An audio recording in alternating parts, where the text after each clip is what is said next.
time has finally come. Fu has arrived to face everybody, and Goku has a pretty good crew this time. But will it be enough against this threat, especially one that they know barely anything about? We'll cover all that and more in this 13th part of What If Goku Was Reborn. The fight starts with Fu versus present Goku. Goku cycles through all of his forms, knowing how outmatched he was last time. He eventually gets up to Ultra Instinct, and he's doing a lot better than he did in his previous life, significantly better even. It has been many decades since then, but if he had to estimate his strength right now in comparison to his normal self, well, just in this stage of Ultra Instinct, he's many times stronger than the collective power of the original group that fought Fu. And Fu comments on this too. Well done, he's definitely a lot stronger, but he's surprised he doesn't have anything better for forms. But Goku isn't done just yet. He powers up a little further, doing something that he's never really shown off in battle before, well, besides against Beerus. Goku has found ways to use the Ultra Instinct technique alongside his other forms, but the Ultra Instinct form, that was always something he had to use separate. But in his mind, if he can combine other forms with each other, maybe he could do the same with Ultra Instinct, and that's what he did here. Goku then powers up even further. His hair stands up, taking on the golden color of Super Saiyan, and, once more, Goku cycles through all of his forms, while also using Ultra Instinct, and he finishes off at his strongest form. This is what he simply calls Ultra Blue, the merging of the Ultra Instinct form and Super Saiyan Blue. He could use Ultra Instinct so well that not only is he using the technique alongside Blue, but the form itself. He's unfathomably strong right now, and even Fu's pretty impressed. Wow, he didn't see any of the other Gokus in other timelines use this. Wait, other timelines? What does he mean? Fu says to forget he said anything, and even Fu's starting to have trouble, causing him to power up on his own too, using Super Fu. He commends Goku. This is way better than the last time they fought. Even though it was over 4 decades for Goku, Fu kinda just traveled through time again, and he didn't actually have to wait that long. From his point of view, only about a month passed. He was busy with other things in the meantime, but he knew he had to come back to this. But Goku isn't the only one fighting. Full Power Broly, who could actually use higher Super Saiyan forms now. There's Beast Gohan, a third eye boosted Orange Piccolo, Blue Evolution Raditz and Nappa, Majin Buu, Cell, an upgraded Android 16, and of course Ultra Ego Vegeta. It is kinda hard having everybody fight together at once, but they're all here on standby, and in order to conserve stamina, basically everyone takes turns hitting him like a punching bag. But they have other tricks up their sleeve too. It seems like Goku's the only one able to do any damage to him right now, and with Fu transforming, that's gotten even harder. Piccolo then holds a hand out to Majin Buu, trying to awaken further strength within him, briefly summoning the Grand Supreme Kai, who manifests himself through Buu, and also feels a lot stronger from this. He's a little bit lost, and Piccolo didn't expect that to happen either, but hopefully he can help out and be a smarter fighter than Buu. Future Goku's also watching along, and he simply goes into Ultra Instinct. Present Goku's a little surprised that he's not using the same type of power, and Future Goku says he'll explain if they make it through this fine. Fu then starts using his own time power, warping space-time around everyone, pulling off what seems to be impossible attacks. Both Gokus try and counter this because they have had experience fighting Hit, and Future Goku's of course worked on trying to control time himself. Present Goku has too, but he's not as adept with it as Goku is in the future. But this is different. This isn't simple time control, this is time power. And amidst the war, Fu then turns his attention to Cell, who briefly clashes with him individually. Cell is pretty strong, but he's not one of the strongest people here. Fu is surprised to see him though, wondering if he's holding back or something. Maybe he's got some other tricks up his sleeve. Cell's a little bit confused. Why is Fu focused on him? Oh, he truly doesn't know then. Well, whatever. This Cell is completely unfamiliar with him, so he's probably not that impressive. Fu simply swats him away. Beerus is watching along too. Typically he wouldn't get involved in these type of fights, but considering the stakes here, he might need to. He has grown stronger himself, but he wonders if it'll even amount to anything. Goku has already surpassed him, and there's 2 Gokus here, with the future one being even stronger. Goku being so strong here and being so ahead in terms of his powers, that made Beerus a lot more motivated, and he doesn't want to fall behind. It's so strange thinking that he as a god of destruction is going to fall behind the mortals, but it actually is possible now. So he briefly lends his help. Piccolo, Cell, and the Grand Supreme Kai combine their magic, trying to hold Fu in place temporarily. Then, both Gokus, Beerus, and Vegeta all jump up together. Each of them sticks a hand out, their 4 hands all connected. With all their power combined, they launch out Hakai. And Fu actually panics for a moment. He tries to counter it with his own power, and he's barely able to. Wow, that was actually pretty close. He's impressed. He didn't think they had that in him. Plus, he wasn't expecting Beerus to fight either. This really is a fun experiment. They almost got him there, but not quite. Future Goku then taps Goku on the shoulder. He's thinking of the same thing, isn't he? Well, yeah, he didn't really want to resort to this right away, but that will at least make the fight easier. But Future Goku tells Present Goku to follow his lead. They're gonna do things a bit differently this time. The 2 Gokus briefly withdraw from the fight. Then there's a brilliant flash of light and a huge surge of ki. Together, the 2 Gokus perform the fusion dance. This is really weird. Of course, they've each fused before in their past lives. considering the two of them did live the same past life. So they're well aware of Gogeta, as well as Vegito. But merging with themselves is a little strange. Although Zamasu actually did that, and he just called himself Zamasu, so the new fusion just says his name will be Goku here. Merged Goku specifically. Even though the fusion dance requires someone to lower their power to match the other person, future Goku has found a better way to do this. Since he's had so much time in Otherworld, and he's mastered things like spirit control, as well as researching Metamoran fusion in general, he basically created his own method of fusion. It's not too different from the fusion dance. It's actually pretty much the same exact thing, but he found a way to channel his power in a different form, making it so no one has to lower their power. This is drawing out the maximum strength of both Gokus. And Few likes this. He didn't even consider anyone fusing here. That fusion must be especially strong, not just because of the two fusees, but how compatible they are. Merged Goku then gets a strange glow around his body, summoning his full power. Beerus' planet begins cracking below his feet, across Universe 7, across all of the universes. Even in future Goku's own timeline, it feels like everything's shaking. It's most noticeable here, but back in future Goku's own timeline, Vegeta's on Earth, and he pauses for a second. He feels Goku's strength and it's so different from before. Why does it feel like reality itself is vibrating? And what is this that he's sensing? But then, he also hears a voice in his head. It's Goku. Well, two of them. It's an echoed Goku voice. Lend him some power. Goku fights Few alone, and everyone kinda just withdraws, watching on from the sides, but they hear that same voice in their head too.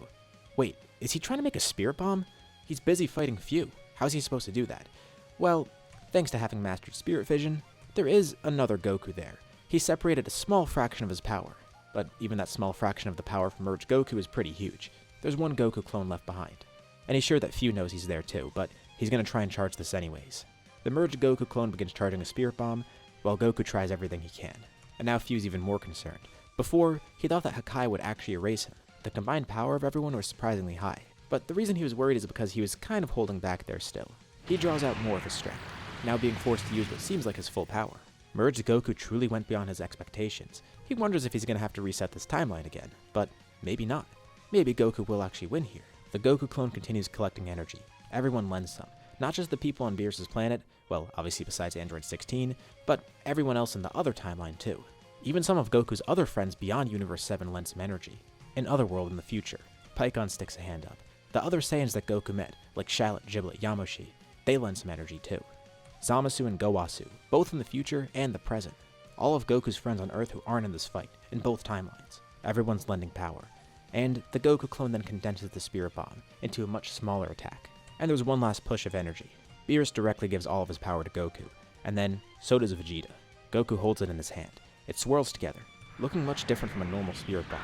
Pulsating rainbow colors flow through it, with a vibrant purple glow on the outside, imbued with destructive power as well. Then, he closes his hand. The power of it is channeled through his entire body. The Goku clone turns into pure energy, flying over to the main Goku and assimilating within him. Goku takes on an almost ethereal state. His form doesn't look too much different, but it's weird. He looks almost purely made out of energy right now. It's so bright, no one can even look at him.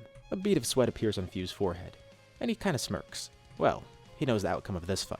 Few swings his sword in one last desperate attempt to kill Goku, but before the blade can even touch him, it explodes, completely destroyed. And then, with a single blow to Few's torso, Goku channels all that energy into him. Within an instant, faster than anyone besides Goku can perceive, Few's then completely obliterated. And merged Goku stands there, victorious. He actually did it. He won. Well, not quite. Few was obliterated, but Goku's not the only one who could use clones. Far removed from this continuity, watching from the outside, Few is there, heavily weakened. He actually had to lend a lot of his power to that clone, probably about 90% of it, and he's glad he left some of it behind. Because if he didn't, that Goku would have actually completely destroyed him. That's gotta be the strongest mortal he's seen so far, at least when it comes to one of his experiments. That was pretty fun to do, but he wasn't gonna fall that easily. This was one of his many projects, but for now, he'll leave that universe be. He has greater ambitions, and he's gonna continue watching this one from afar, just to see how they'll grow. He was a bit surprised to see Cell there though, but unfortunately, he wasn't as impressive as the Cell he knows. Following the battle, merged Goku defuses. He still can't believe they actually did it. Present Goku gives his thumbs up, and future Goku gives one back. The two then fist bump. That was really fun, although there is still one question that he hasn't answered. How strong is future Goku? Well, they kinda already know the answer. I mean, the two of them were merged together. But if present Goku says he has to keep his promise, they were supposed to fight each other. That's right. He's not gonna go back on his word. Piccolo and the Grand Supreme Kai then walk up to both Gokus and decide to heal them fully. Whis could have done that, but Piccolo kinda just wanted to show off. The two Gokus assume a battle stance. President Goku kinda chuckles to himself. It's weird. He feels a little more nervous about this fight than the one with Fu. Future Goku kind of seemed like a monster, but still, this is gonna be a fun challenge. Goku goes Ultra Blue, and Future Goku goes Ultra Instinct. So now he asks the question, why is his future self not trying something similar? And he has. He shows it off. But when he does this, his power actually lowers. Present Goku's a little bit confused, and Future Goku explains. He has Ultra Instinct to such a high level right now that he doesn't need extra power. He's actually drawing out his maximum potential while just in regular Ultra Instinct, if you could even call it regular Ultra Instinct. Whis is heavily impressed too. This is unlike anything he's ever seen before.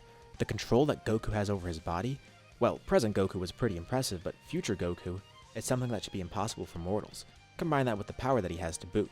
The fight between these two is pretty brief, but future Goku obviously ends up winning. The two Gokus made it their mission to save everyone though, and they did it. Even though future Goku died, he's kind of reached a level of enlightenment that present Goku wouldn't have even thought to be possible. Interesting. Maybe he should try dying sometime. Well, future Goku says that he's done that before too. In his past life, remember? He's already died like twice. Thrice if you count Hit. Yeah, that is true. At least he made it through this lifetime without dying once, and the two of them start laughing. Everyone else is just a little bit confused because they're not really sure what's going on. Present Goku will explain to them more in a bit. But the two say their goodbyes, and present Goku says he's going to surpass himself one day. It is pretty nice knowing that the strongest person out there is, well, himself. It tells him pretty much anything is possible. He just needs more time. But future Goku says, even with his power, there's one thing that present Goku has that he doesn't. Sure, future Goku can visit Earth as much as he wants right now. But even so, that took a while to gain access to. He spent so many years in Otherworld, and he knows he'll see his friends and family eventually, but he has missed out on a big part of their lives. Present Goku, he doesn't have to suffer that fate. And hey, this time around, their timeline wasn't erased either. It is really weird for the two of them to interact because they really are just the same Goku, split between timelines. Though, it kinda gives present Goku an identity crisis. Is future Goku the original one and he's just a copy essentially? Well, future Goku's not really too sure. He's still pretty lost when it comes to the timeline stuff too. But he places two fingers on his forehead and waves goodbye, teleporting back to his timeline. Goku's jaw drops, and then he gets really excited. That's insane! Instant transmission to a completely separate timeline. He remembers that while they were fused, he was communicating with that other timeline. But wow, he didn't realize how far ahead future Goku was. Well, that's what happens when you remember every bit of your life, how you got strong, and you have all the time and resources in Otherworld to grow that power even further. He felt bad about him dying of the heart virus at first, but looks like he made the best of it, just like both of them made the best of their situation here. Still, after all this time, he can't help but being torn up about what happened in his past life, but he's just glad he was able to prevent it from turning bad here. And this new life is pretty great. Plus, he's at a point now where he doesn't know what lies ahead. He was so focused on rewriting the story of his past life, trying to make it as close to before as possible, that he completely forgot about what comes next. The new story that he's writing beyond that. And now that he's overcome the toughest challenge, he could focus on that too. He's excited for what lies ahead, because he doesn't know what lies ahead. It's a feeling that he hasn't known since his past life, and he finally feels it again. But what about that unwritten chapter of Goku's life? Well, our story isn't exactly done just yet. With that, we'll leave off here for now. What'd you guys think about this part? What's gonna happen next? Leave your thoughts and ideas in the comments below. I'd love to see what you guys think.